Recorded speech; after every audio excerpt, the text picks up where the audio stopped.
इन्होंने इस्लाम में ही जन्म लिया और इस्लाम को छोड़कर, जिसमें जन्म लिया उसको छोड़कर सनातन धर्म में जब पुनर्जन्म लिया, तो ये मान लीजिए सनातन धर्म कितना बड़ा है, इसकी शाखाएं कितनी विशाल हैं। निश्चित रूप से ये हम सबको जगाने के लिए ही बात कर रहे हैं। तो अब हिंदुओं को जागना है, भागना नहीं है। और हमको अब बांग्लादेश और पश्चिम बंगाल की तरह हिंदुओं को अब भागना नहीं है, जहां है वहीं जागना है।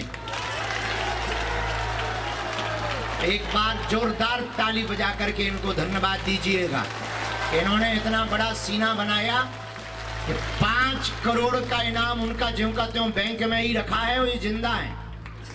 तो बालाजी से प्रार्थना करो ये ऐसे ही उनकी ठटरी बारते रहें।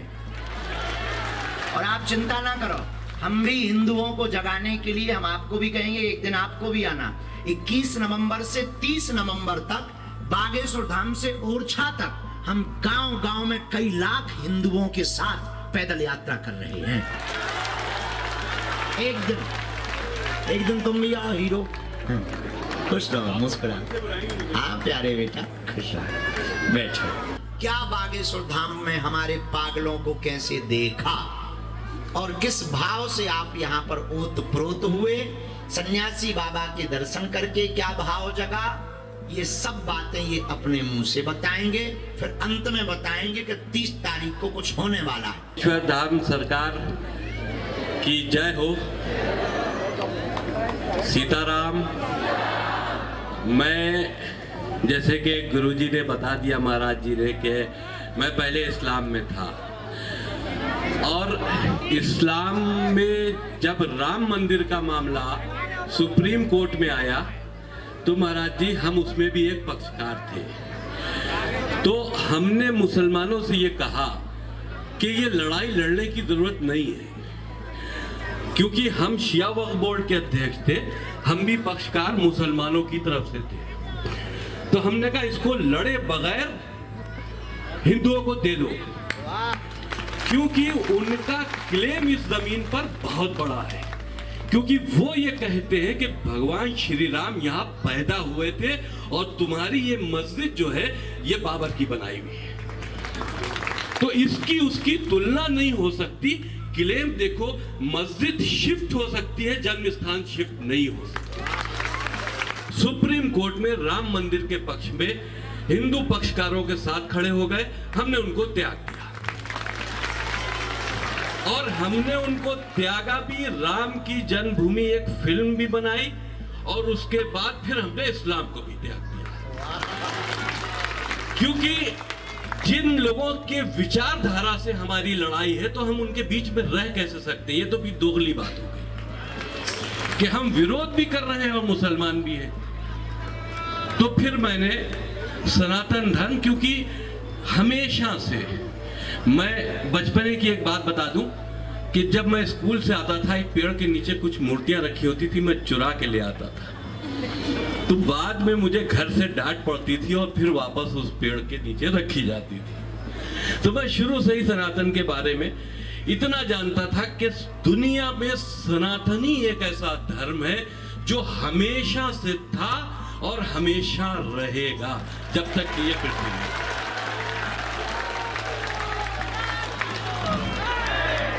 आज बागेश्वर धाम सरकार में मुझको आने का मौका मिला, एक नई ऊर्जा। मैं खुले दिल से बात ये बता दूं कि मैं महाराज जी को टीवी पे देखता रहता था, जब भी इनके प्रोग्राम आते थे मैं बड़े उससे देखता था, लेकिन मैं ये उम्मीद में था कि मैं कैसे यहाँ पे पहुँच जाऊँ, कैसे बुलावा आ जाए। इस पिक्चर के माध्यम से ही बाबा ने हमको बुला लिया, महाराज जी ने बुला लिया, मेरी जिंदगी सफल हो गई। क्योंकि जब मैं इस्लाम में भी था तब भी एक लड़ाई का एक माहौल था, हमेशा विचारधारा से मेरी लड़ाई थी और मेरे ऊपर 5 करोड़ गर्दन काटने का इनाम भी महाराज जी मुसलमानों ने रखा।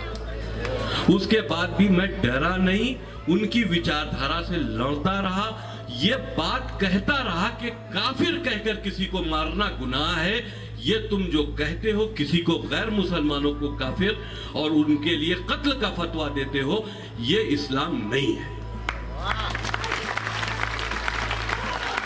तो फिर राम की जन्मभूमि बनाई, फिर मैंने एक हेल्पलेस पिक्चर भी बनाई थी महाराज जी, जो पाकिस्तान में कन्वर्जन होता है हिंदुओं का, उसके ऊपर एक लड़की के ऊपर आधारित एक फिल्म थी कि लड़की चाहती थी कि हम हिंदुस्तान आ जाएं, और हिंदुस्तान में वो प्रेग्नेंट थी और वो अपने बच्चे को हिंदुस्तान में जन्म दे, और उसके बाद वो आ नहीं पाई, बॉर्डर में मारी गई और बच्चा एलओसी पे पैदा हुआ। ये एक कहानी थी, मैंने इसको बनाया था। अब जो फिल्म है वो फिल्म नहीं है, ये एक मिशन है, the diary of West Bengal. ये मैंने बहुत बुरी ऐसी स्टोरियां हमने पढ़ी जो सनातन धर्म के साथ में जिस तरह से भी हो रहा है, चाहे हमारे शास्त्रों में, वेदों में बदलाव किया जा रहा है एक मिशन के तहत कि उनको झुठलाया जा सके, हमारे हिंदू बेटियों के साथ, महिलाओं के साथ में सामूहिक उनका उत्पीड़न हो रहा है, जिस तरह से हिंदुओं का कत्ल हो रहा है। अभी जैसे कि बांग्लादेश में हुआ, हमारी फिल्म बांग्लादेश से ही महाराज शुरू होती है।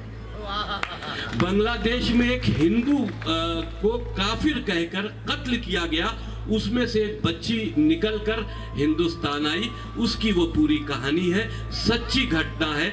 और वहां पर रोहिंग्यास, वहां पर जो हुकूमत इस वक्त है, जो पॉलिटिकल पार्टी है, उनके गुंडे या रोहिंग्यास, वहां आबादी क्योंकि मुसलमानों की बढ़ती महाराज जी जा रही है, इसलिए हिंदू वहां से भाग रहा है, ये भयभीत हो रहा है। ये हर जगह का है मामला, कश्मीर में भी, कश्मीर एकदम से, कश्मीर में एकाएक ही दिन जिहाद का ऐलान हुआ और हिंदुओं का कत्ल आम हो गया।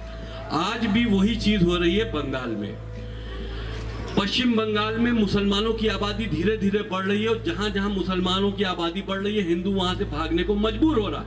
आप देखो, जहां हिंदुओं की आबादी में मुसलमान होता है वो अपने को सुरक्षित समझता है, लेकिन जहां मुसलमानों की आबादी में हिंदू होता है तो उसको भागना पड़ता है। ये सोच है, ये हमको धर्म, हमारी सनातन धर्म हमको शिक्षा देता है कि हम कितना बड़ा सोचते हैं, हम इंसानियत के लिए सोचते हैं, और दूसरे धर्म के लोग, उनकी ज़हनियत थोड़ी कमजोर है, थोड़ी तंग है, इसलिए वो तंग सोचते हैं। तो डायरी ऑफ वेस्ट बंगाल में हमने रोहिंग्यास का, जिहाद का, और जो लव जिहाद है, जो सबसे बड़ी समस्या है, हमारी बेटियों के साथ में हो रहा है, उनके धोखे हो रहे, उनकी लाशों को फ्रिज में रखा जा रहा है, कुकरों में पकाया जा रहा है, ये बहुत बड़ा जिहाद है। हमने हर पहलू पर से पर्दा उठाया है, चाहे शास्त्रों से छेड़छाड़ का मामला हो, चाहे लव जिहाद का मामला हो, या एक दुखियारी लड़की की, हम यूं कह दें कि ये पश्चिम बंगाल, डायरी ऑफ पश्चिम बंगाल एक दुखियारी हिंदू लड़की की कहानी है, जो इस वक्त सिर्फ न्याय मांगने हिंदुस्तान आई थी, ये सोचकर कि हमको यहाँ न्याय मिलेगा। ये हिंदुओं की एक धरती है, ये भगवान श्री राम की धरती है, लेकिन वो गलती से पश्चिम बंगाल पहुंच गई, और उसके साथ में वहां जो हुआ, वहां के जो इस वक्त के आतंकी ज़हनियत के संगठन वहां पे काबिज हैं, उन्हीं ने जो किया, वो पूरी दास्तान हमने, खून भरी डायरी है, हम ये कह सकते हैं पश्चिम बंगाल की हिंदुओं के कत्लो आम की एक दास्तान है। 30 तारीख को महाराज जी हम इसको, अगस्त को, आपका आशीर्वाद चाहता हूँ, क्योंकि आपने जितना, हम तो देखिए मुसलमान थे, लेकिन आपने जब से हिंदुओं के लिए अपने बात शुरू की है, पूरे वर्ल्ड में सनातन धर्म का प्रचार बढ़ा है, और हम ये गारंटी के साथ कहते हैं कि आपने धर्म को बहुत मजबूती दी है, बहुत मजबूती दी है, अपार ताकत दी है।